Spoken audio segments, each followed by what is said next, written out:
Good evening बच्चों, सुन पा रहे हो भाई? Yes sir. तो हमने लास्ट टाइम दो थ्योरम पढ़ ली थी, परपेंडिकुलर और पैरेलल एक्सिस थ्योरम। अब हम लोग बात कर सकते हैं, लिखो जरा, रोटेशनल इक्विलिब्रियम। Rotational equilibrium. अच्छा, इक्विलिब्रियम हमने पहले भी पढ़ा था न्यूटन्स लॉज में। उसका मतलब ये होता था कि अगर कोई बॉडी इक्विलिब्रियम में है तो उसमें नेट फोर्स कितना होना चाहिए? जीरो। जीरो होना चाहिए। बट ठीक है ना। तो रोटेशनल इक्विलिब्रियम में हम लोग क्या कहेंगे? हम ये कहेंगे कि अगर कोई बॉडी किसी एक्सिस के अबाउट, ध्यान से सुना, अगर कोई बॉडी किसी एक्सिस के अबाउट इक्विलिब्रियम में है तो उस एक्सिस के about net torque on the body कितना होना चाहिए?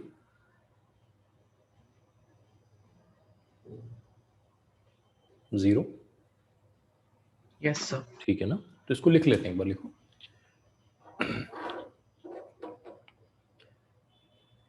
If a body is in rotational equilibrium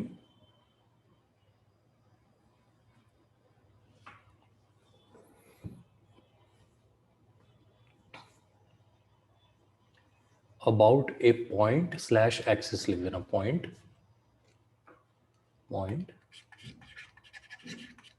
slash axis. If a body is in rotational equilibrium about a point slash axis, the net torque on the body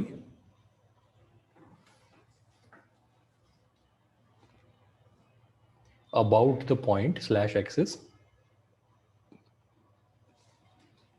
the net torque on the body about the point slash axis must be zero.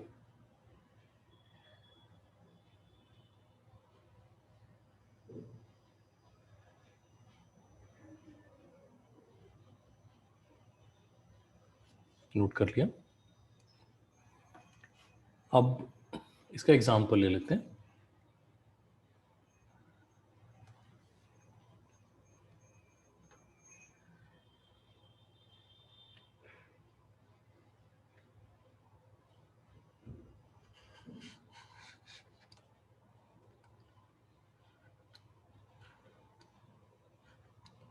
ये तो एक support हो गया जैसे मान लेते हैं, और ये एक रॉड हो गई। अगर ये रॉड बिल्कुल हॉरिजॉन्टल है तो ये जो पॉइंट है यहां से आप एक इमेजिन कर सकते हो परपेंडिकुलर एक्सिस ऐसे पास होता हुआ, ये समझ सकते हो?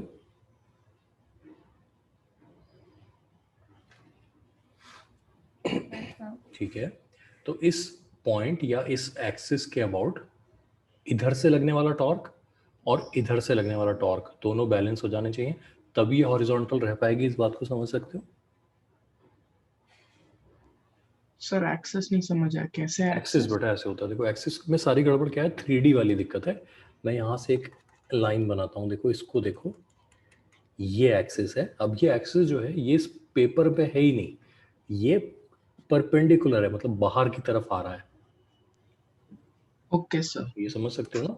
वेक्टर में हम लोग है ना इसको डॉट और क्रॉस से रिप्रेजेंट करते हैं। अगर कोई चीज़ आपकी तरफ आ रही है तो वो डॉट होता है, और आपसे दूर जा रही है तो वो क्रॉस होता है। तो आप इसको चाहे डॉट मान लो चाहे क्रॉस मान लो, एक्सिस में तो दोनों तरफ के डायरेक्शन पॉसिबल है ना। तो आप ये सोच लो कि एक एक्सिस है जो आपकी तरफ आ रहा है, या एक एक्सिस है जो अंदर जा रहा है। ठीक है ना, इमेजिन कर सकते हो? अच्छा, कभी आपने एक उंगली के ऊपर इस तरह से पेन को बैलेंस किया आपने?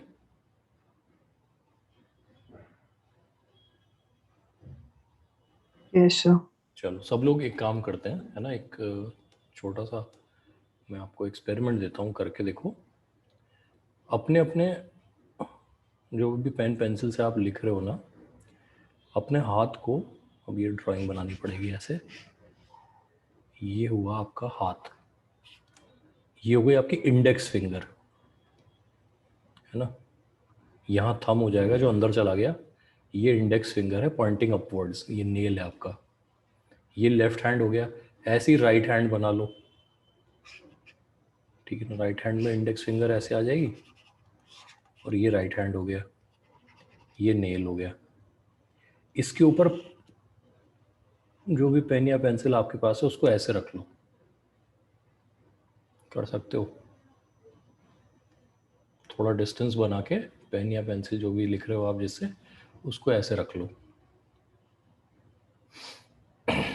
रख लिया सबने? Yes, sir. ठीक है। अब इस वाले हाथ को इधर चलाओ, इस वाले हाथ को इधर चलाओ, जब तक ये दोनों उंगलियां आपस में ना मिल जाएं। कोशिश करना कि ये थंब जितना अंदर जा सकता है उतना चला जाए, ताकि ये आपस में पूरी पूरी टच हो जाए, दोनों फिंगर्स हैं।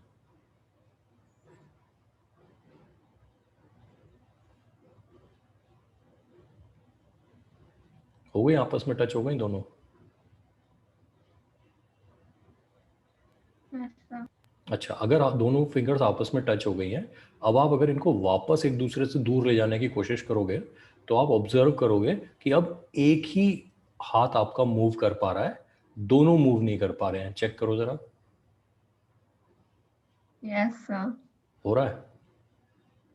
Yes, sir. अगर ऐसा हो रहा है तो जो हाथ आपका मूव नहीं कर रहा है ना, जैसे मान लो कि जब आप इन दोनों को पास ले आए तो ये वो हाथ है जो मूव नहीं कर पा रहा है, जो स्टैटिक हो गया है। इस वाले को अब आप हटा सकते हो और आपकी पेंसिल यहाँ बैलेंस हो जाएगी। बहुत धीरे से करना है ना, ताकि शेक ना हो हाथ आपका, है ना। जो मूव कर रहा है वो हट सकता है, जो स्टैटिक हो गया है उसी पे आपकी ये पूरी पेंसिल या पेन जो है ये बैलेंस कर जाएगा।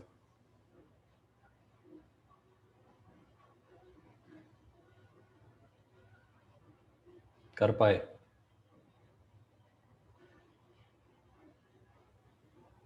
सर गिर जा रहा है। नहीं, पहले ना दोनों हाथों को जैसे पास लाओगे ना, तो फिर ये देखो कि कौन सा वाला हाथ है जो मूव अभी भी कर पा रहा है। एक होगा जो फिक्स हो गया होगा, वो मूव नहीं कर रहा होगा। आप कोशिश करोगे तो भी मूव नहीं करेगा।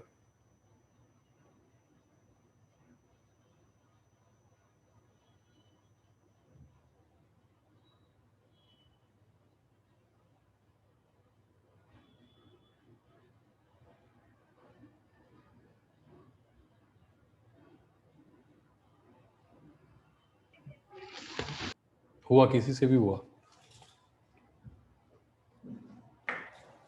No sir. कोई बात नहीं, चलो फिर मैं जब इसमें कैमरा तो गिर लगाऊंगा गया। वापस ना, कोई नहीं। इसके लिए फिर वही है ना, एक तो ये है कि मतलब सिगरेट पीना बंद करो तो हाथ नहीं कांपेंगे, है ना। ठीक है, वो भी कभी कभी कारण हो जाता है, गुटखा खाने से हो जाता है, तो वो भी नहीं करना है। कोई नहीं, है ना। मैं इसमें जब कैमरा वापस लगाऊंगा तो मैं करके दिखाऊंगा आपको। तब तक ये प्रैक्टिस करना है, बहुत सिंपल है ना। एक लंबा सा पेन या पेंसिल ले लेना, उसको अपने फिंगर्स पे ऐसे रख लेना, पास लाना दोनों को जब तक दोनों उंगलियां टच हो जाएं। उसके बाद ये नोटिस करना कि अभी एक ही हाथ मूव कर रहा है, एक मूव नहीं कर पा रहा है। जो मूव नहीं कर रहा है उसी पे, यानी टच करने के बाद देखना, जब दोनों हाथ टच हो जाएं आपके, उसके बाद धीरे से वो जो मूव करने लायक हाथ है ना, उसको नीचे से हटा लेना। ठीक है,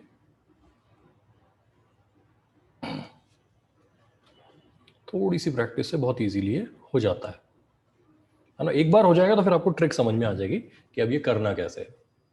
ठीक है ना। बस वो जब वो हाथ हटा रहे हो ना, तब आपको वो जो स्टैटिक वाला हाथ है उसको मामूली से एडजस्टमेंट देते रहना होता है, क्योंकि फ्रिक्शन की वजह से कई बार क्या होता है, वो पॉइंट जिसके ऊपर आपका पेन टिका हुआ है वो कभी कभी इधर उधर मूव करने की कोशिश करता है।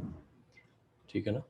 बस उतना कर लोगे तो हो जाए। एनीवे, तो जब कोई चीज़ इस तरीके से स्टैटिक होती है तो लेट से मैं यहाँ पे लिख देता हूँ, बहुत ध्यान से इस एग्जांपल को समझना। लेट से ये non uniform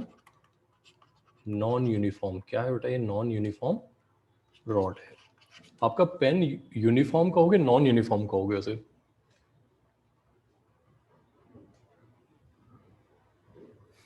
Non-uniform. Non uniform कहेंगे, ठीक है ना, क्योंकि अलग अलग, जैसे मान लो आपने उसमें कैप भी साथ में लगाया हुआ है, तो हर जगह वेट का डिस्ट्रीब्यूशन एक जैसा नहीं होगा।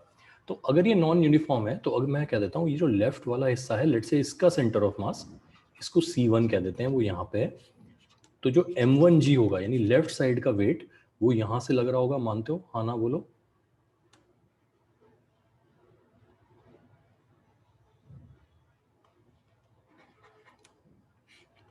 और जो C2 होगा राइट वाले पोर्शन का सेंटर ऑफ मास वो अगर यहाँ है तो M2G यहाँ से लग रहा होगा, बोलो मानते हो? Yes, sir. अच्छा, अब ये देखना बेटा कि इस पॉइंट के अबाउट, ये जो पॉइंट है इसको O कह देता हूं मैं, O के अबाउट M1G का टॉर्क, इसको R1 लिख दूं मैं, तो O के अबाउट M1G का टॉर्क कितना है? M1G R1, बोलो सही है कि नहीं है?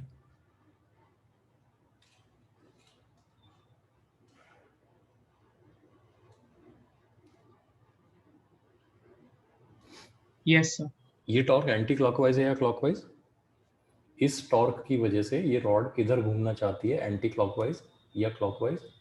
Anti clockwise. Anti-clockwise. तो फिर इधर वाला टॉर्क जो है उसको मैं माइनस करके लिख देता हूँ, M2G R2 ऐसे लिख दूँ, R2 ये वाला डिस्टेंस हो गया R2, और ये मिलकर कितना होना चाहिए?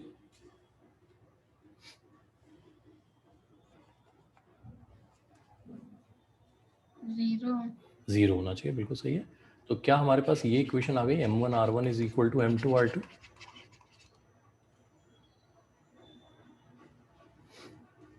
M1 R1 is equal to M2 R2 आ गई इक्वेशन? Yes, sir. आ गई। अच्छा, अब मुझे बताओ क्या ये पहले कभी देखा है आपने ऐसा M1 R1 equal to M2 R2? किसी चैप्टर में पढ़ा है हमने?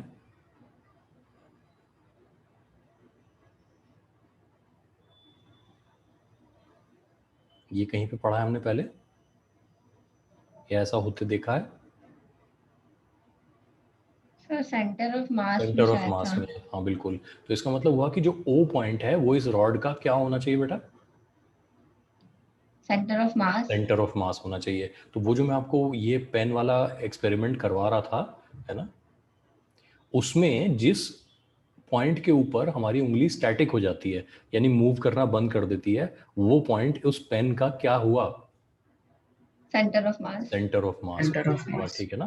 तो देखो एक बहुत छोटे से एक्सपेरिमेंट से सेंटर ऑफ मास इस तरीके से, मतलब जो लीनियर ऑब्जेक्ट्स होते हैं उनका खोजा जा सकता है। यहाँ पे एक इंपॉर्टेंट बात हम ये भी समझ गए कि अगर मान लो हमें किसी बॉडी को एक सिंगल पॉइंट के ऊपर हॉरिजॉन्टल रखना है तो वो पॉइंट क्या हो सकता है?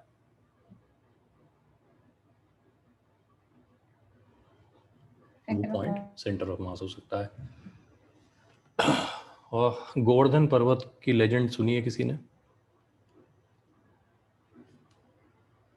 Yes sir. सबने सुना है। तो लेजेंड गोज कि कृष्ण जी ने क्या किया था, एक पहाड़ था बहुत बड़ा सा, है ना, ऐसे एक, मान लो ये गोवर्धन पर्वत है, उसको एक उंगली पे ऐसे होल्ड कर लिया था, है ना, एक उंगली पे। ठीक है जी। अब मान लो ये पूरा गोवर्धन पर्वत है, तो ये किस पॉइंट के नीचे उंगली रखी होगी उन्होंने? Center of mass. Centre of mass के नीचे, है ना। अब उन्होंने कैसे खोजा देखो, ये वही जानते हैं, है ना, लेकिन सेंटर ऑफ मास के नीचे ही ये उंगली रख के काम हो सकता है। अगर आपको पूरा गोवर्धन पर्वत एक उंगली पर टिकाना है तो उंगली कहाँ रखनी पड़ेगी? सर लेकिन ये पॉसिबल कैसे है? अरे बेटा ये ऐसा ना, जो पुरानी कहानियां होती है ना वो सिंबॉलिक रिप्रेजेंटेशन होती हैं, ऐसा नहीं होता एक्चुअली कि किसी ने मतलब है ना पहाड़ उठा के ऐसे किया होगा। वो क्या किया होगा दैट इज अनदर स्टोरी, ठीक है ना। वो हिस्ट्री नहीं है, पहली बात समझना, ठीक है ना। उसको माइथोलॉजी कहते हैं हम लोग, ठीक है। तो हो सकता है, जैसे मैं क्या कह रहा हूँ कि उस जमाने में अगर हम ये मान ले कि हाँ इस पूरी कहानी में कुछ सच्चाई है, तो जैसे मान लो कि जो पूरा वो गोवर्धन गांव था वहां पे बहुत सारी बारिश आई, ठीक है ना। अच्छा, बारिश आई तो क्योंकि कृष्ण जो थे वो वहां के सबसे समझदार व्यक्ति रहे होंगे, तो उन्होंने एक शेल्टर क्रिएट किया। अच्छा, वो शेल्टर बनाना अपने आप में इतना मुश्किल काम था कि लोगों ने उसको कंपेयर किया पहाड़ उठाने से। मेरी बात समझो, कोई बहुत मुश्किल काम करते हैं तो ये नहीं कहते तो पहाड़ उठाने जितना मुश्किल काम है, Yes, sir. समझ गया ना। तो उन्होंने किया क्या होगा, एक शेल्टर, ऐसा मैं एज्यूम कर रहा हूँ ये बात, ठीक है ना, मुझे भी नहीं पता, है ना। तो अब क्या होता है कि जब किसी ने उनके ऊपर मान लो कोई पोयम लिखी या बुक लिखी या कहानी लिखी, तो उसमें वो नहीं होता, कहते हैं कि उन्होंने शेल्टर क्रिएट किया विच वॉज इक्विवेलेंट टू पहाड़ उठाना। अब लोगों ने वो इक्विवेलेंट टू तो भूल गए और उन्होंने उस कहानी को क्या मान लिया, उन्होंने एक्चुअली एक पहाड़ उठाया और सब लोगों से कहा इसके नीचे आ जाओ, ठीक है, और बारिश से बच जाओगे। मेरी बात समझ रहे हो। तो वो एक मिथ जो है वो क्रिएट हो गई इस तरीके से। तो ये सारी कहानियों में जो है ना, ऐसे होता था पहले, है ना, लोग उसको पोएटिक फॉर्म में लिखते थे, तो इसलिए वो एग्जैजरेट हो जाती थी। किया उन्होंने डेफिनेटली कुछ ना कुछ होगा। अब जैसे रामायण में कहते हैं ना कि जो हनुमान जी वाली पार्टी थी वो मतलब वो लोग बंदर थे, लेकिन बंदरों से आपको पता है लड़ाई नहीं लड़वाई जा सकती है ना, तो वो जिसको वो एक्चुअली वानर कह रहे हैं वो क्या हुए, वो लेट से वो जो जंगल में रहने वाले लोग होते हैं ना, जो आसानी से पेड़ पे चढ़ जाते हैं, उतर जाते हैं, और ठीक है वो नॉर्मल लोगों की तरह ड्रेस भी नहीं करते, तो मे भी हो सकता है ना कि उसको लोगों ने कह दिया कि भाई है ना इस तरीके से, तो वो सिंबॉलिक चीज़ें होती हैं। हाँ आदिवासी, बिल्कुल ठीक है ना, आदिवासी, तो वो सिंबॉलिक चीज़ों को लोगों ने उस तरह कहा, फिर हमने उनको बहुत ज़्यादा लिटरली मान लिया, है ना, तो फिर हमें लगता है कि नहीं यार तो बहुत ही अनसाइंटिफिक बात कर रहे हैं। तो बात एक्चुअली अनसाइंटिफिक नहीं है ना, वो क्या है कि उसके मीनिंग को हम लोग प्रॉपरली इंटरप्रेट नहीं कर पाते, और कोई बात नहीं। हालांकि ऑब्वियसली ऐसा पॉसिबल नहीं है, ये एक ह्यूमन के लिए पॉसिबल नहीं है, ठीक है ना, हमें तो ये भी नहीं पता कि वो ह्यूमन थे या नहीं थे, लेकिन वो ह्यूमन के लिए पॉसिबल नहीं है कि पहाड़ उठा के उंगली पे टिका लें। बट फॉर्मूला समझ में आ गया, पहाड़ उंगली पे कैसे रखना है, Yes, ठीक है ना, sir. कि लेट से आपके पास उतनी ताकत है ना, और आपकी उंगली इतनी मजबूत है कि वो पहाड़ का वजन झेल सकती है, तो भी फिजिक्स क्या कहती है कि वो उंगली किसके नीचे होनी चाहिए एग्जैक्टली? Center of mass. नहीं तो पहाड़ क्या करेगा? उसे हाँ रोटेट कर जाएगा, गिर जाएगा, बैलेंस नहीं कर बैलेंस पाएंगे नहीं कर हम. पाएगा, ठीक है ना। समझ गए बात को? अभी जैसे मान लो कि हमारे पास एक प्रिज्म शेप ऑब्जेक्ट है, प्रिज्म समझते हो बेटा सब लोग? प्रिज्म है ना, प्रिज्म समझते हो? पिरामिड शेप का ऐसा प्रिज्म है हमारे पास, मान लो।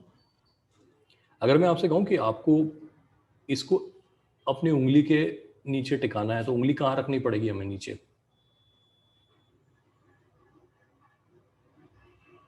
सेंटर ऑफ मास के ठीक वर्टिकली नीचे होनी पड़ेगी ना। Yes, sir. अब मैं इसको उल्टा आपसे कहूं, नहीं इसको उल्टा धारण करो ऐसे, तो आपको यहाँ से पास हो रहा होगा सेंटर ऑफ मास, ये वाली लाइन ऐसे होगी कि नहीं होगी? फिर उंगली पे टिका सकते हो आप इसे। आ रही है बात समझ में? Yes, sir. ठीक है, तो कोई भी चीज को अगर आपको हॉरिजॉन्टली बैलेंस करना है, तो आपका जो पॉइंट ऑफ बैलेंस है, यानी जिस पॉइंट पे आप उसे टिका रहे हो, वो पॉइंट एग्जैक्टली किसके वर्टिकल लाइन में होना चाहिए? Center of mass. Centre of mass की वर्टिकल लाइन में होना चाहिए। तो ये जो हमने सेंटर ऑफ मास की डेफिनेशन खोजी थी ना, कि जैसे मान लो मेरे पास एक लाइट रॉड है, बहुत ध्यान से सुनना, रॉड लाइट है, लेकिन मैंने इस पे बहुत सारे पॉइंट मासेस रख दिए, M1 M2 यहाँ रख दिया, M3 यहाँ रख दिया, M4। अगर ये यहाँ बैलेंस हो पा रहा है तो इसकी कंडीशन क्या हुई? M1R1 plus M2R2 plus M3R3 plus M4R4 equal to 0। यही हुई कि नहीं हुई? प्लस लिखा है मैंने, इधर वाले नेगेटिव आ जाएंगे अपने आप, इधर वाले पॉजिटिव आ जाएंगे। ये बात समझ में आ रही है आपको? Yes, sir. अच्छा, अब ऐसे में क्या होता है ना, जैसे मान लो कि मेरे पास एक कार्टेशियन कोऑर्डिनेट सिस्टम होता जिसमें सेंटर ऑफ मास खुद का जो होता, खुद का वो कुछ R0 होता, तो मैं यहाँ पे R1 की जगह बेटा क्या लिखता? अगर मैं इसको ओरिजिन लेके R0 लेता तो मैं क्या लिखता? M1 R1 माइनस R0, यही लिखता कि नहीं? Yes, sir. Plus M2 R2 minus R0 ऐसे करके लिखता, और सबके सम करके 0 कर देता। होता ऐसा कि नहीं होता?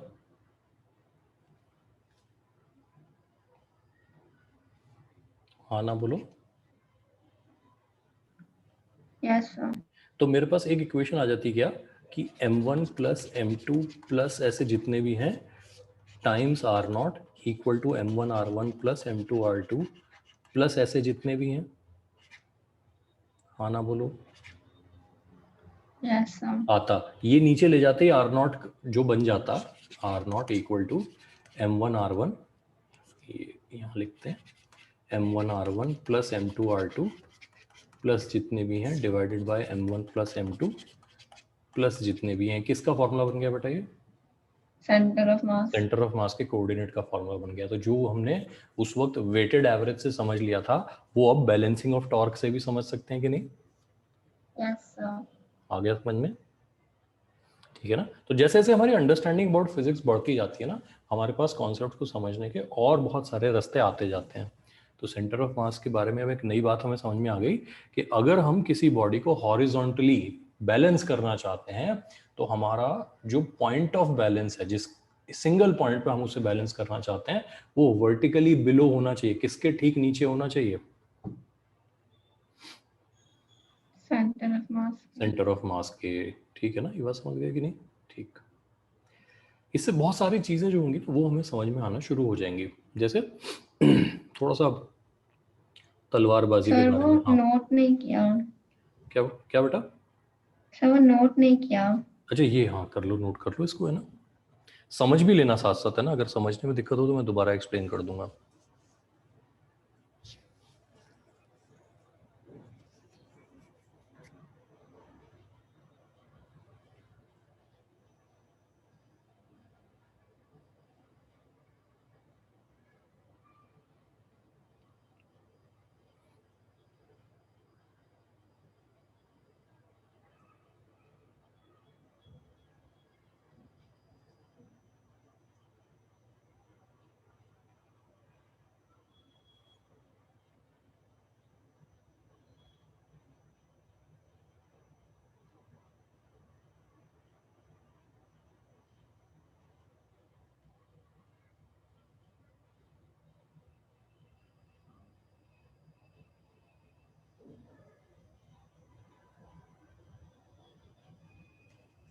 यस सर, हो गया। नोट कर लिया, ठीक है। हाँ, तो मैं कह रहा हूँ कि अब इसी कॉन्सेप्ट को थोड़ा सा तलवारबाजी में लगाते हैं। पुराने ज़माने में लोग तलवारों से लड़ा करते थे। कॉन्सेप्ट क्लियर है सबको? तो ये तो हो गया हमारा फोर आर्म, है ना। और फोर आर्म के बाद होता है रिस्ट, और रिस्ट के बाद होता है हमारा हाथ।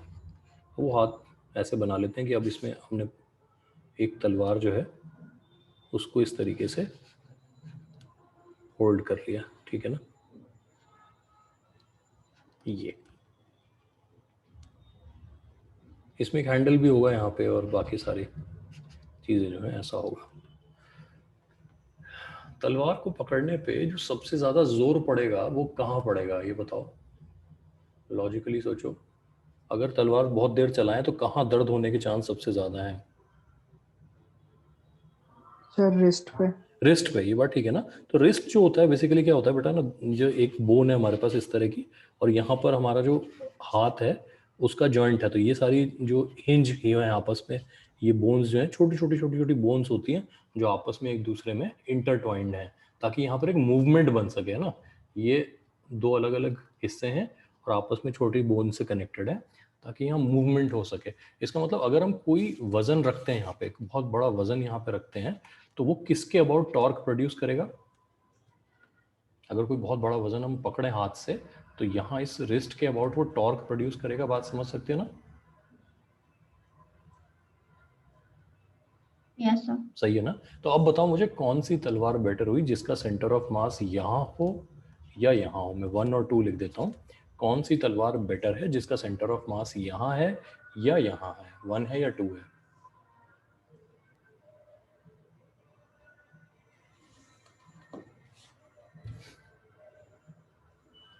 वन। 1 बिल्कुल ठीक है। क्यों हुआ बेटा 1 क्यों हुआ? सर वो हिंज के पास है तो हिंज के इसलिए। पास है तो, हाँ बिल्कुल सही है। फिर हिंज के पास है तो क्या कम लगाएगा वो? टॉक। टॉर्क कम लगाएगा। आकाश कह रहे हैं तलवार छोटी होगी। ये बेटा छोटी बड़ी तो रिक्वायरमेंट के हिसाब से होती हैं। तलवारें अलग अलग साइज की होती है ना। From a ninja sword to a katana sword बहुत सारी हो सकती है ना। वो निंजा सोर्ड जो होती हैं वो छोटी होती हैं, और जो सामुराई सोर्ड्स होती हैं वो लंबी होती हैं, है ना। ठीक है जी। तो वो रिक्वायरमेंट के हिसाब से आपको कितनी बड़ी चाहिए, बट सेंटर ऑफ मास तो डिजाइन पे डिपेंड करता है ना। अगर आप यूनिफॉर्म थिकनेस की सोर्ड बनाओगे तो obviously centre of mass centre पे आएगा। इस बात को मानते हो?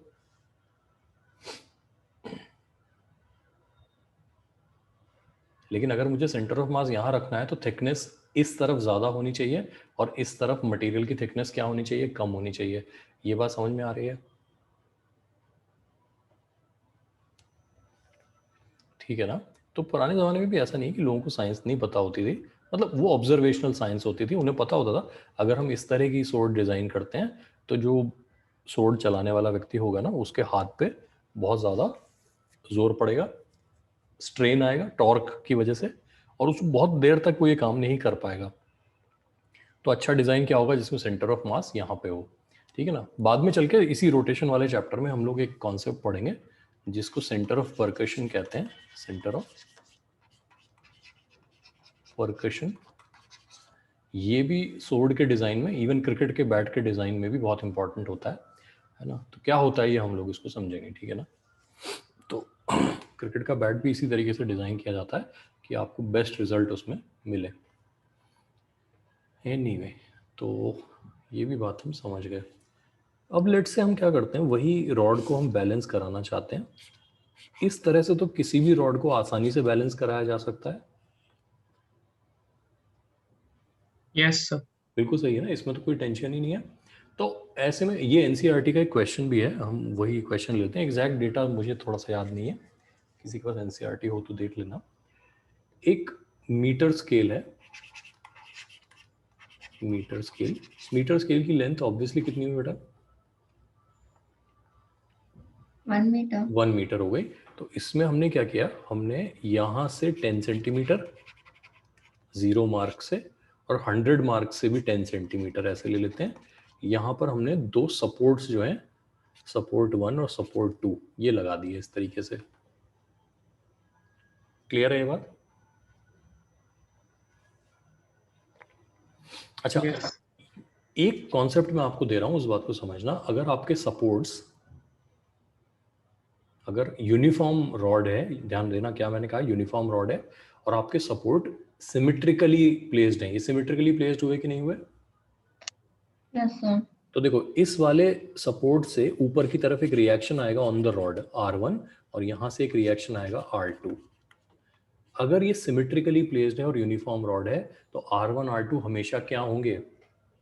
इक्वल। इक्वल होंगे। ये बात ठीक है ना, R1 R2 क्या होंगे? इक्वल होंगे। बात क्लियर हो रही है? फिर हाँ बोलो बेटा। सर नॉर्मल लग रहा है क्या वहां से? हाँ, नॉर्मल रिएक्शन, उसी को R कहा है हमने। N लिखना चाहते हो N लिख दो आप, कोई दिक्कत नहीं है, ओके सर। ठीक है ना। ये ऊपर की तरफ लगेगा ऑन द रॉड, और सपोर्ट्स को नीचे की तरफ लगेगा। बात क्लियर है बिल्कुल? अच्छा, अब इस वाले सपोर्ट को अगर मैं इधर खिसका देता हूं लेफ्ट की तरफ, इस वाले सपोर्ट को लेफ्ट की तरफ खिसका दूं, तो ये रिएक्शन बढ़ जाएगा या कम हो जाएगा, ये बताना मुझे। और कोई रीजन है ऐसा होने का?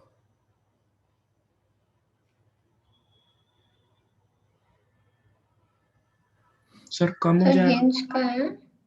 अगर मैं सपोर्ट 2 को लेफ्ट खिसकाता हूं, लेफ्ट की तरफ, तो R2 R1 से ज्यादा हो जाएगा या कम हो जाएगा? क्या गेस करते हो आप?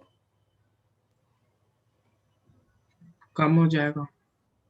ठीक है, जो भी आप कहते हो उसको अपनी कॉपी में अपना ऑप्शन लिख कर रख लो। R2 सर हिंज का है। हिंज तो कोई है ही नहीं बेटा, इसमें तो दो सपोर्ट हैं।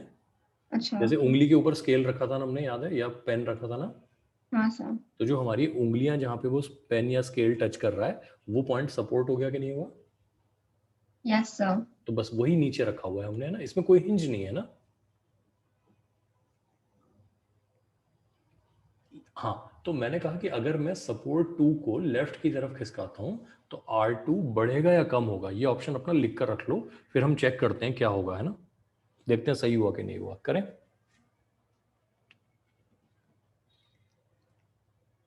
तो इसको 10 की जगह 20 कर दूं, चलेगा? यहां से 20 कर देता हूं इसको। अच्छा, इसका सेंटर ऑफ मास 50 के मार्क पे होगा, मानते हो इस बात को? Yes, sir. ये 50 के मार्क पे सेंटर ऑफ मास होगा, ठीक है। अच्छा, अब मुझे बताओ, यहाँ पे कितने तरह के इक्विलिब्रियम है? एक वर्टिकल इक्विलिब्रियम है, R1 plus R2 equal to mg। हाँ ना बोलो। क्या ये रॉड ऊपर नीचे मूव कर रही है? No sir. नहीं, तो R1 प्लस R2 बराबर mg होना चाहिए ना।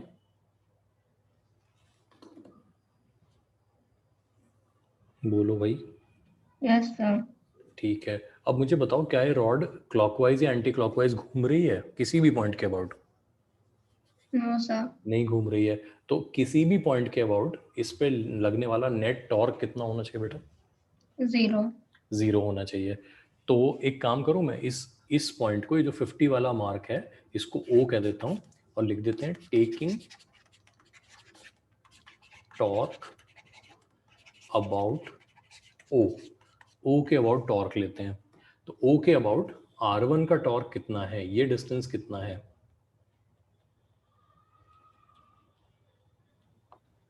40 बिल्कुल सही है। तो मैंने लिखा R1 इंटू 40, गलत तो नहीं लिखा? R1 into 40। ये कैसा टॉर्क हुआ बेटा, क्लॉकवाइज कि anti clockwise? Clockwise, very good. फिर यहां से R2 का डिस्टेंस, ये 20 है, ध्यान देना। तो ये कितना हुआ? 30। तो मैंने लिखा इक्वल टू R2 इंटू 30। ये होना चाहिए, क्योंकि देखो mg का तो टॉर्क इसके अबाउट 0 हो गया, यहीं से पास हो रहा है, तो दोनों टॉर्क बैलेंस होने चाहिए ना। Yes, sir. अब मुझे बताओ R1 बड़ा है या R2? R1 R2 में से बड़ा कौन है?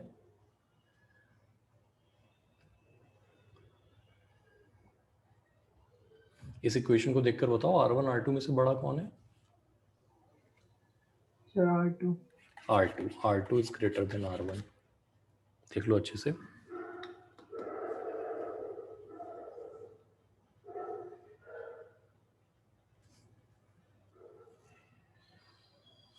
चाहे तो अब R1 R2 को सॉल्व भी कर सकते हैं, ये वाला रिलेशन यहां रख के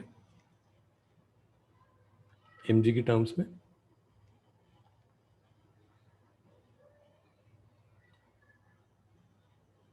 क्या कहते हो?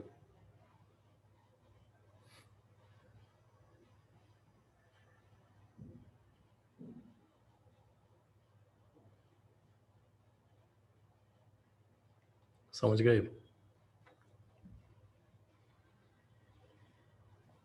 Yes, sir. ठीक है, अगला क्वेश्चन देखते हैं। अगले क्वेश्चन में हमने क्या किया, ये सेम कंडीशन है, इस बार हमने फिर से वही दोनों सपोर्ट लगाए मीटर स्केल पे। ये यहाँ से 10 पे, ये भी यहाँ से 10 पे। जो मास ऑफ द स्केल है वो हमने 100 ग्राम ले लिया, लेट्स से 100 ग्राम। और ये हमारा सेंटर मार्क है, सेंटर से 10 सेंटीमीटर टू द लेफ्ट पे हमने एक कॉइन रख दिया 10 ग्राम का। 10 ग्राम का कॉइन रख दिया यहाँ पे, ये देख लेना अच्छे से। 10 ग्राम का कॉइन है ये। क्या अभी भी दोनों रिएक्शन बराबर होंगे बेटा? R1 R2 बराबर होंगे अगर हमने कॉइन रख दिया यहाँ पे? तो सिमेट्री है, लेकिन यहाँ पर हमने एक्स्ट्रा वेट रख दिया, तो क्या R1 R2 बराबर होंगे? No, sir. नहीं होंगे। ये बात सबको समझ में आ रही है?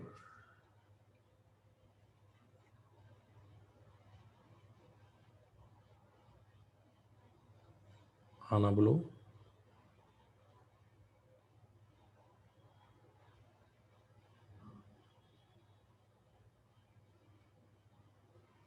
अच्छा, अब एक काम करते हैं, अब हम R1 प्लस R2 लिखते हैं। इस बार कितने के इक्वल होगा R1 plus R2?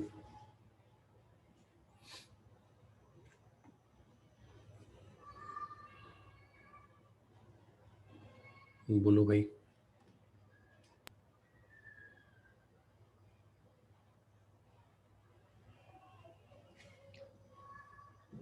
So mg plus weight of the coin. सही लिखा है ये मैंने? 110 ग्राम वेट। केजी वेट और ग्राम वेट में फर्क समझते हो बेटा? केजी वेट, 1 केजी वेट कितना होता है? 1 इंटू 1000. नहीं बेटा, 10 होता है या 9.8 होता है? 1 केजी वेट mg होता है ना, KG weight is called mg, m into gravity की वैल्यू। तो अगर केजी में लिखते हैं तो 1 इंटू ग्रेविटी कितना लेंगे, या तो 10 या 9.8? कुछ तो बोलो हाँ ना। Yes, Yes, sir. sir. Sir हम लोगों ने हाँ बोलो। हम लोगों ने रॉड का मास 100 लिया ना इसमें? 100 ग्राम है बेटा, ग्राम। हाँ हाँ सर। है ना, तो 100 ग्राम में 10 ग्राम जोड़ेंगे तो 110 ग्राम्स हो जाएगा। तो मैं यहाँ केजी की जगह अगर ग्राम लिख दूं तो ग्राम वेट भी एक क्वांटिटी बन सकती है ना। ग्राम वेट क्या हो जाएगा, अगर हम ग्राम वेट को ग्राम में लिख रहे हैं तो 1 ग्राम इंटू कितना हो जाएगा 10, सही है ना। Yes, sir. या 1/1000 किलोग्राम, 1/1000 किलोग्राम इंटू 10 हो जाएगा। तो ग्राम वेट वाली बात समझ रहे हो ना। हाँ सर, लेकिन फायदा क्या है ये सब फायदा ये करने होगा का? बेटा कि मुझे ना डेसिमल में नहीं लिखना पड़ेगा, वरना मुझे अभी इसको 0.110 इंटू 10 लिखना पड़ता ना। हाँ सर। यही फायदा बस है ना, एक राउंड फिगर सा नंबर मिल जा रहा है मुझे डेसिमल की बजाय, और कोई फायदा नहीं है ना। लिखने में अच्छा लग रहा हो, क्या क्या बोलूं मैं, है ना। सही है।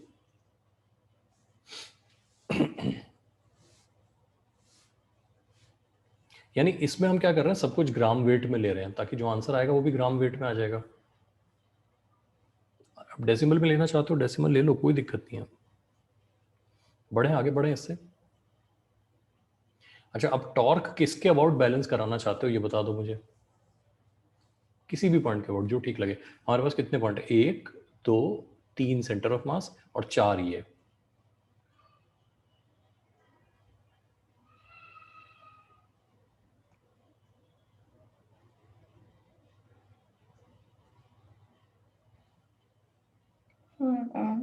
किसके अबाउट सेंटर ऑफ कराएं, मास के सेंटर अबाउट ऑफ मास करा लेते हैं। करा लेते हैं, ठीक है। लेकिन इसके भी अबाउट करा सकते हैं, इसके अबाउट भी करा सकते हैं, ध्यान रखना। इसके अबाउट कराने का फायदा ये होगा, अगर आप इसके about centre of mass sorry torque balance कराते हो तो इसका अपना R1 का खुद का टॉर्क कितना आएगा,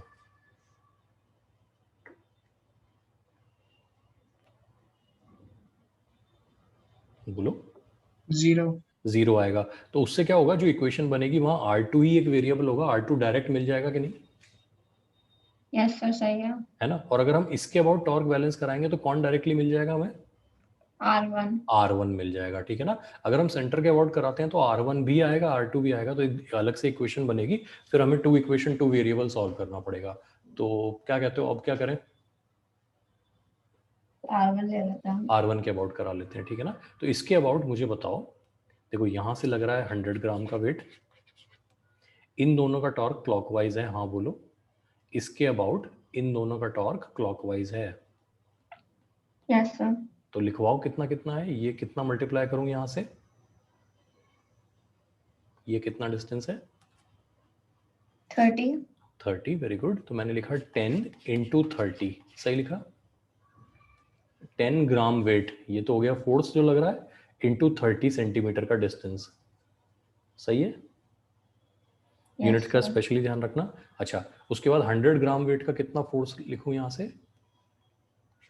100 इंटू कितना लिखूं बेटा, 40. 40, बिल्कुल सही है। इक्वल टू R2 का कितना टॉर्क लिखूं यहां से, ये डिस्टेंस कितना है,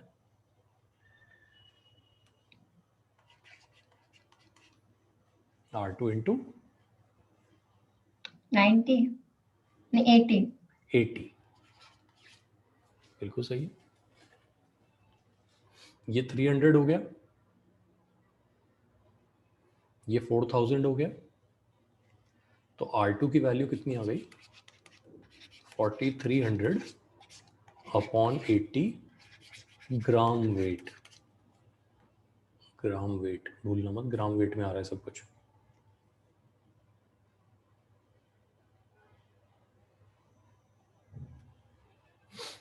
एग्जैक्टली कितना हुआ एक बार चेक करके बताओ, ये 0 0 तो कट जाएगा। 430/80 कितना हुआ, 8 टाइम्स 5 40 हो जाएगा, 46 हो जाएगा मेरे ख्याल से ना, नहीं 40 53.75 होगा। 53 पॉइंट समथिंग आ जाएगा, बिल्कुल 53.75, ठीक है। तो अगर R2 53.75 है तो 110 में से माइनस कर लेंगे उसको, रिमेनिंग पार्ट जो होगा वो R1 आ जाएगा, यस सर। सही है ना। तो 56.25 है ना, Sir, 53.75. नहीं 53.75 तो R1 R2 आया, R1 की वैल्यू 56.25 आ जाएगी ना। Yes, sir. कर लोगे ऐसे क्वेश्चन? Yes sir. ये एनसीईआरटी है, 11th वाली एनसीईआरटी है आपके पास? Yes sir. उसमें सॉल्व या अनसॉल्व में है ना एक एग्जांपल ऐसा है, उसको एक बार अपने से ट्राई कर लेना बिल्कुल। Okay sir. ठीक है, तो इस तरह के क्वेश्चन समझ में आ गए कि हम किसी चीज़ को अगर किसी पॉइंट के अबाउट बैलेंस कराते हैं तो नॉर्मल रिएक्शंस कैसे फाइंड कर सकते हैं। ठीक है जी, एक दूसरे तरह का इक्विलिब्रियम डिस्कस करते हैं। यहाँ लिखते हैं इक्विलिब्रियम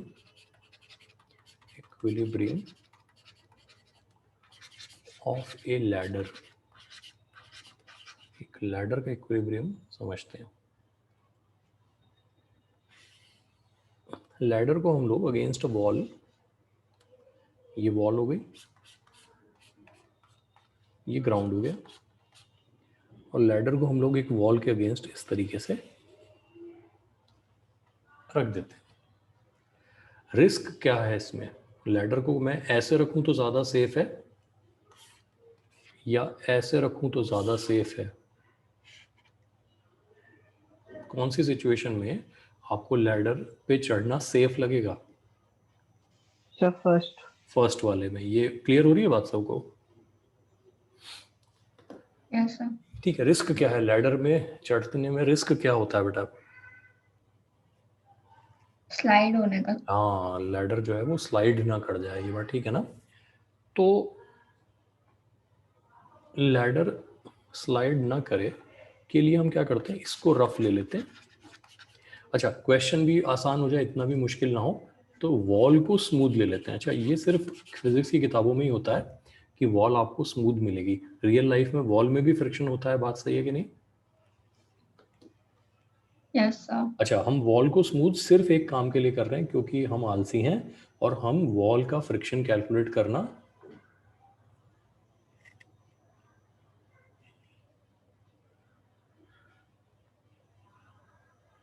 नहीं चाहते। बिल्कुल समझ गए ना। वरना रियल लाइफ में यहाँ भी फ्रिक्शन होगा और हमें कैलकुलेट करना पड़ेगा, हमारी मेहनत बढ़ जाएगी, है ना। तो आलसी होने की वजह से हमने इसको स्मूथ लिख दिया है। एक काम करते हैं, इस पे लगने वाले सारे फोर्सेस पहले देख लेते हैं। इतना तो हमने न्यूटन लॉ में सीखा है। यहाँ से क्या लग रहा होगा? सेंटर ऑफ मास लैडर का, लैडर यूनिफॉर्म मान लेते हैं थोड़ी देर के लिए, तो सेंटर ऑफ मास से क्या लग रहा होगा? यहाँ से कौन सा फोर्स लगाऊं बेटा?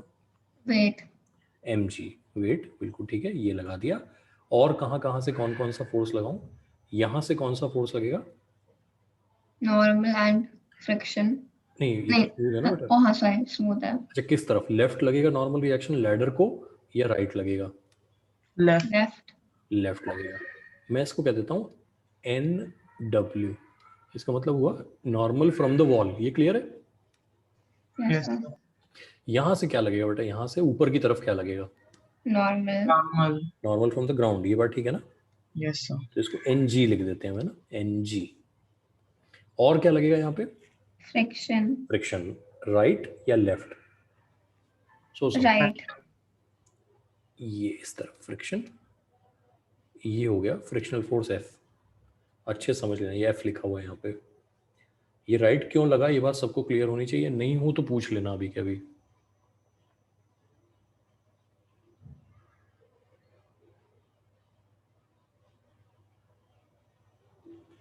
सर वैसे सिंस हम लोग का वॉल स्मूथ है, हाँ, तो हम लोग का लैडर, अगर मतलब हम लोग का लैडर हाँ बोलो बेटा। राइट साइड भी तो स्लिप करने का मतलब चांस है ना, बिकॉज वो अगर उसके स्मूथनेस पे ऊपर हो जाए।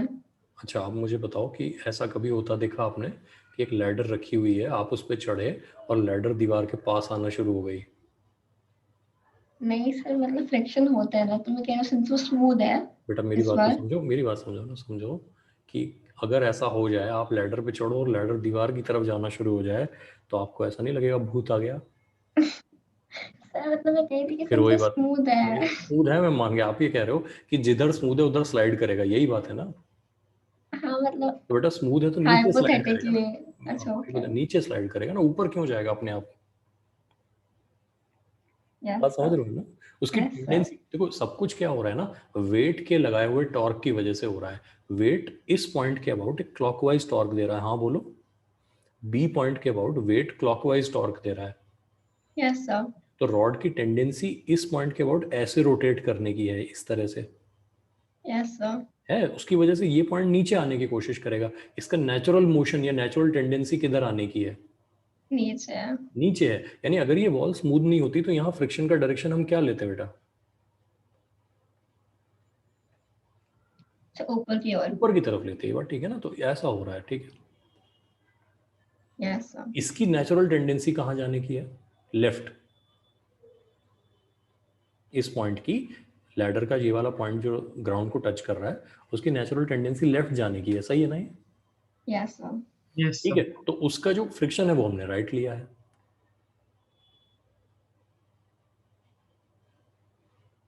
सही है ना?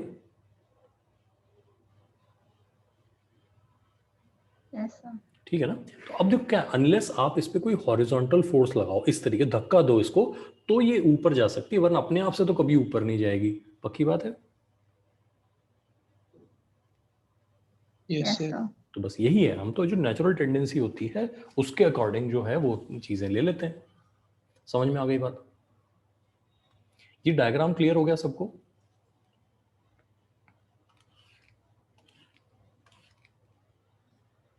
अच्छा, इस सिस्टम में कितने तरह के इक्विलिब्रियम हैं? 1 2 3, कितने हैं?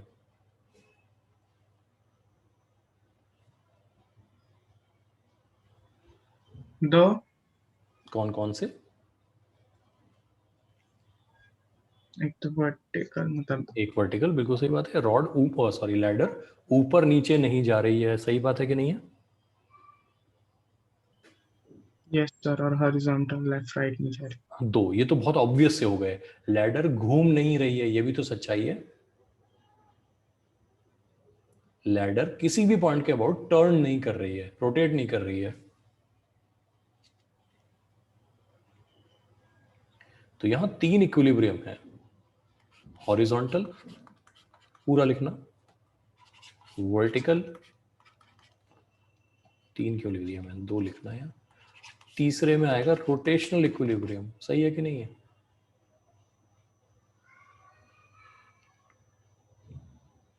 जो हमारी स्केल वाला क्वेश्चन किया था उसमें कितने तरह के इक्विलिब्रियम थे? दो, 2। यहां कितने तरह के इक्विलिब्रियम है? तीन, 3। समझ में आ रही है बात?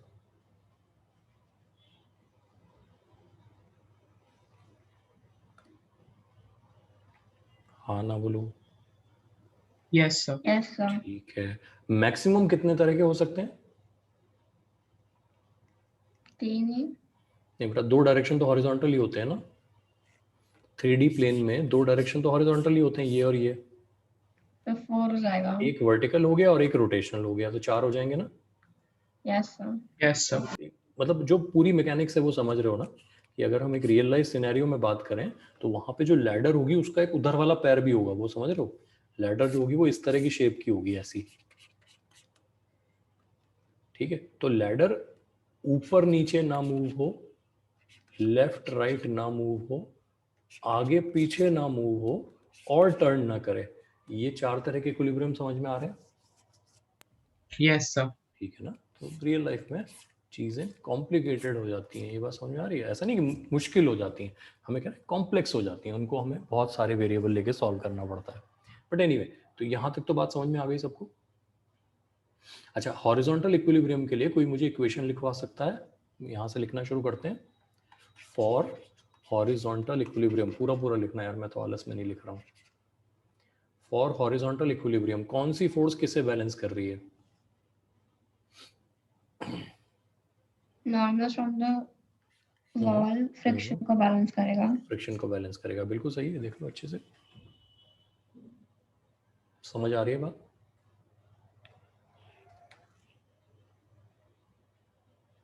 एकदम क्लियर। वर्टिकल लिखवा दो। फॉर वर्टिकल इक्विलिब्रियम पूरा पूरा लिखना है यार हमें।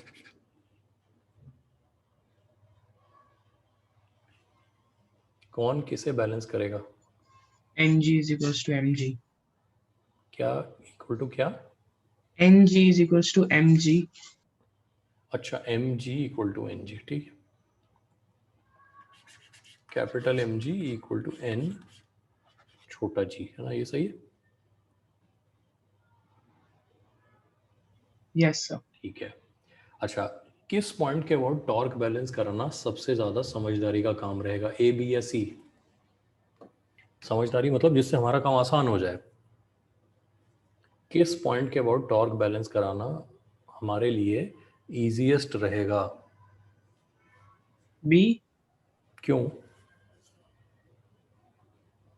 since friction and हम लोग का normal will be zero from there. Zero हो जाएगा, बिल्कुल समझ गए ना? कि अगर हम बी के अबाउट टॉर्क बैलेंस कराते हैं तो हमें इन दोनों का टॉर्क लेना ही नहीं पड़ेगा, आसान हो जाएगा हमारे लिए ना।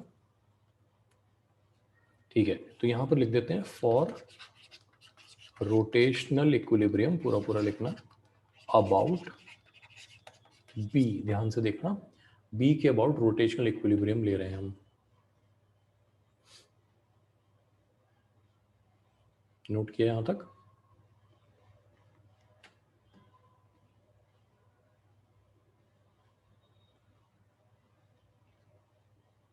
Yes, sir. ठीक है, अब देखते हैं, देखो इस बी पॉइंट के अबाउट, अच्छा इसको मैं लिख देता हूँ थीटा, थीटा ये एंगल हो गया थीटा, और ये लैडर की लेंथ को कैपिटल एल ले लेना है ना, कैपिटल एल ले लो, कोई दिक्कत तो नहीं। तो मुझे बताओ बी के अबाउट एम जी का टॉर्क कितना और किस डायरेक्शन में है? कितना मतलब तो कितना है, और किस डायरेक्शन मतलब क्लॉकवाइज या एंटी क्लॉकवाइज है? बी के अबाउट एम जी का टॉर्क सबसे पहले कौन बताता, देखो जल्दी।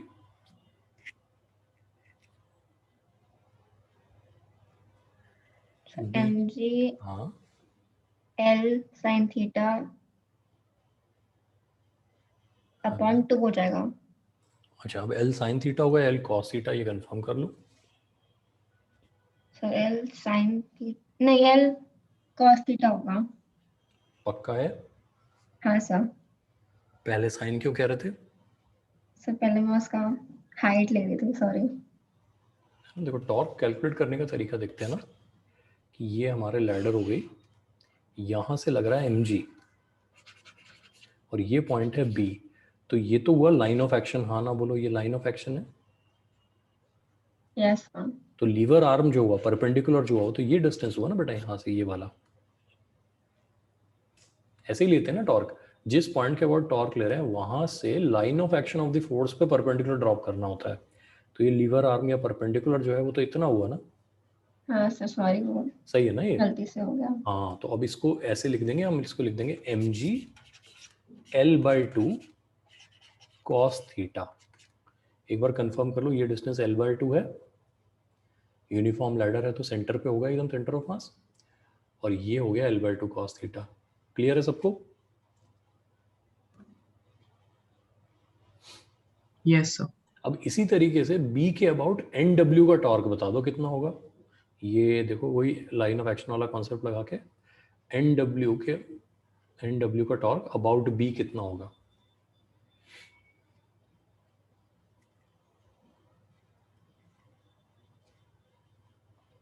l cos theta into L sine nw। बेटा, एल साइन थीटा, देखो फिर गड़बड़ कर रहे हो, ये लाइन ऑफ एक्शन समझ रहे हो? तो जो परपेंडिकुलर हो वो तो ये वाला डिस्टेंस हुआ ना बेटा, ये वाला पूरा, देखो ये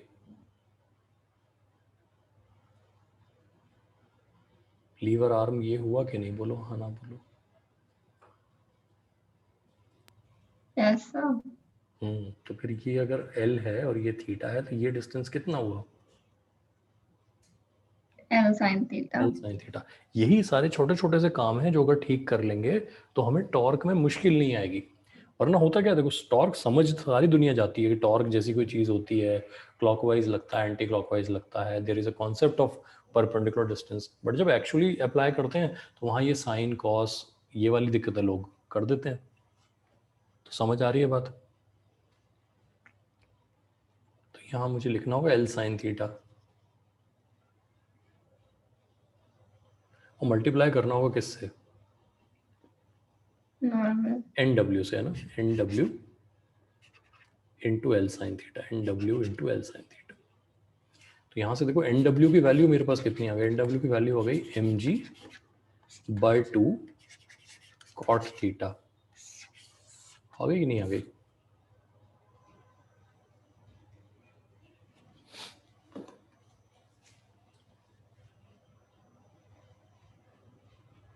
यस सर।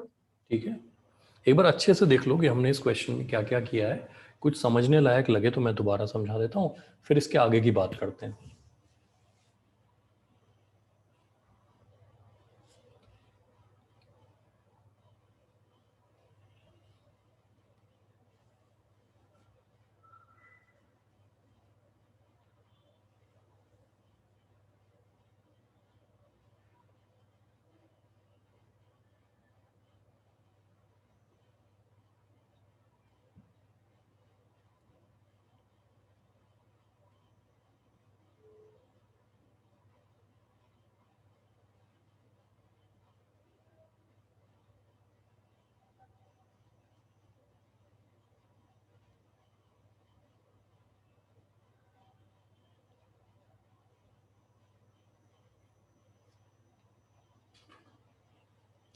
नोट कर लिया?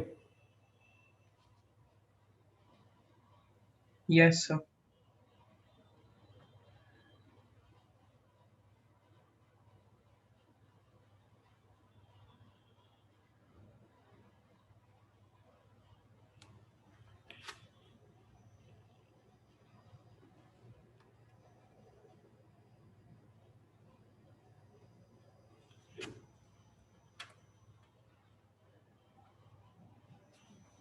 ठीक है, तो अगर ये नोट कर लिया आपने तो NW की जगह फ्रिक्शन भी लिखा जा सकता है, क्योंकि NW फ्रिक्शन के बराबर है। Yes sir. हम ये भी कह सकते हैं friction is equal to mg/2 cot theta.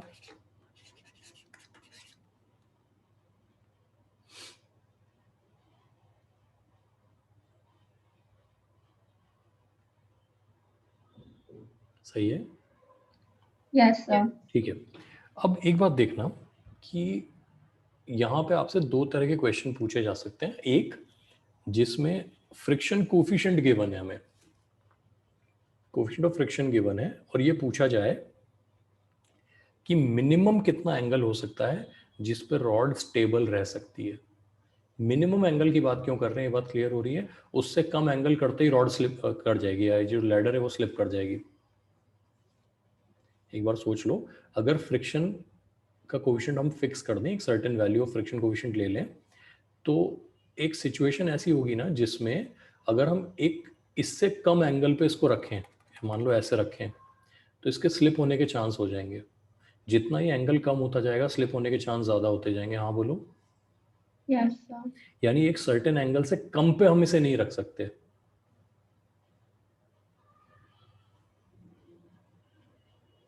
हाँ ना यस बोलो। सर। ठीक है, तो यहाँ पर हम लिख लेते हैं find the minimum angle with the horizontal अच्छा, अगर मिनिमम एंगल पे रखा है तो फ्रिक्शन मैक्सिमम हो चुका होगा, फ्रिक्शन की ज्यादा से ज्यादा जरूरत पड़ रही होगी रोकने के लिए हमें। Yes sir. मैक्सिमम फ्रिक्शन क्या होता है? Mu N. तो F max equal to mg/2 cot theta. ये तो हमने एज इट इज लिखा। F max की जगह मैं यहाँ पे लिख देता हूँ म्यू स्टैटिक इंटू ng। गलत तो नहीं लिख रहा हूँ मैं?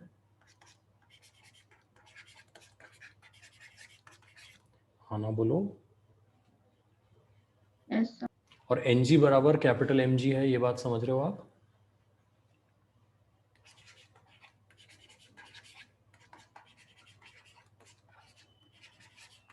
सही लिखा है मैंने? Yes sir. ठीक है, तो यहां से मेरे पास कॉट थीटा की वैल्यू 2 म्यू स्टैटिक आ जाएगी कि नहीं, या tan थीटा की वैल्यू 1/2 म्यू स्टैटिक आ जाएगी कि नहीं? Yes sir. तो मान लो मेरा म्यू स्टैटिक जो है, लेट्स से म्यू स्टैटिक 0.5 है, तो मैं किस एंगल से कम पे इसको नहीं रख सकता हूं? 45। 45 से कम पे नहीं रख सकता हूँ। ये बात अच्छे से समझ में आ रही है?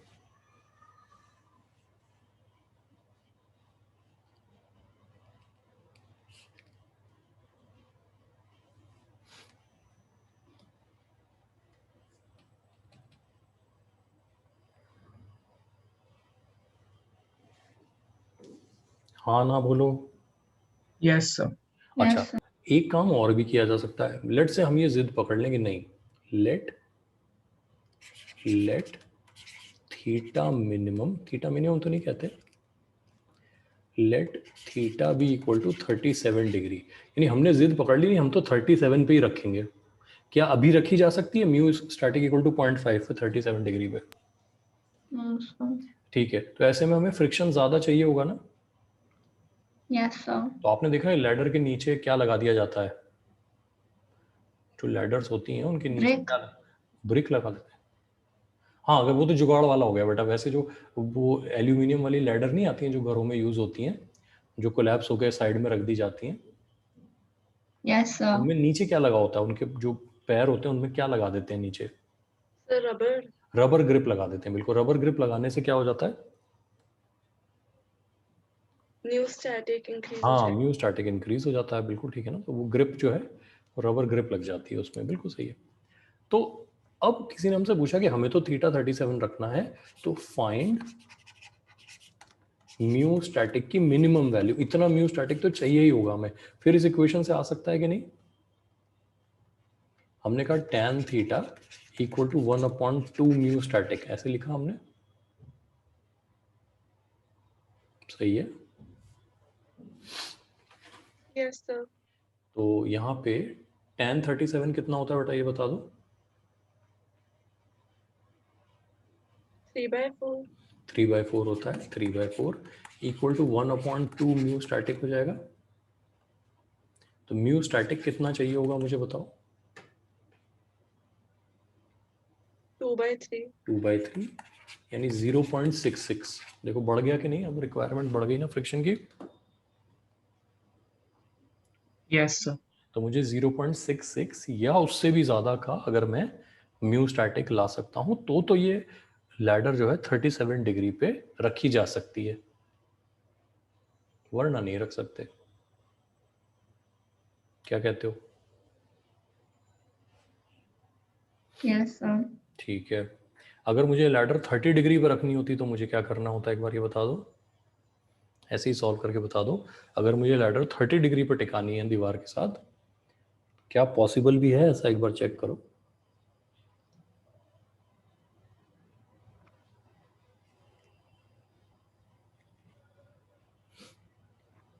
Root 3/2 चाहिए होगा। √3/2 कितना होता है बेटा?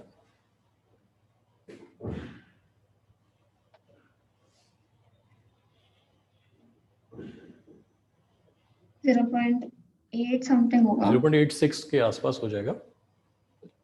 हाँ तो सर पॉसिबल तो है।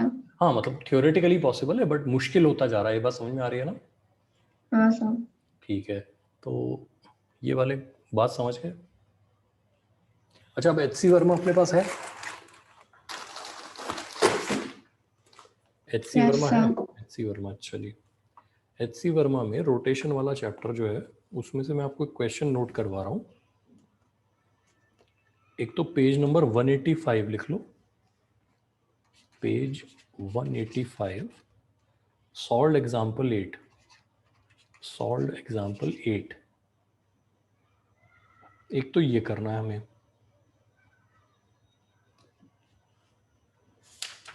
बात समझ रहे हो?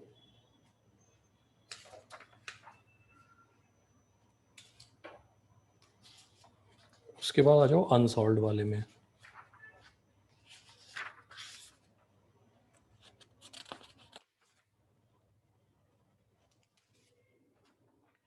इसमें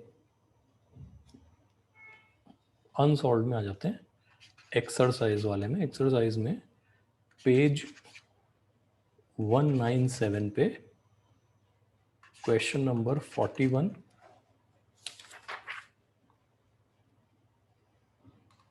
फिर पेज 198 पे क्वेश्चन नंबर 42.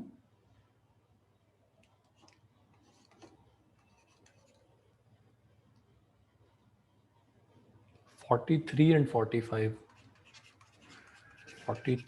45 जैसे से आगे बढ़ोगे क्वेश्चन डिफिकल्ट होता जाएगा. सबसे इजी ये है, उसके बाद फिर ये इसी ऑर्डर में है ना. तो इनको ट्राई कर लो एक बार.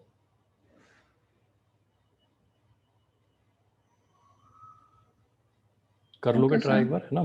फिर जो सॉल्यूशन मुझे भेज सकते हो तो सॉल्यूशन भेज देना, हम इनको डिस्कस कर लेंगे एक बार. 44 कैसे करना है ये मैं आपको अगली बार सिखाऊंगा. वो जो डोर होता है, डोर हिंज पे कैसे इक्विलिब्रियम अचीव करता है, वो हम वहाँ पे सीख लेंगे. ठीक है जी, कर लोगे, इतना कर लोगे. Yes, Yes, sir. sir. चलो ठीक है. Okay, sir. Thank you, sir. Thank you, sir.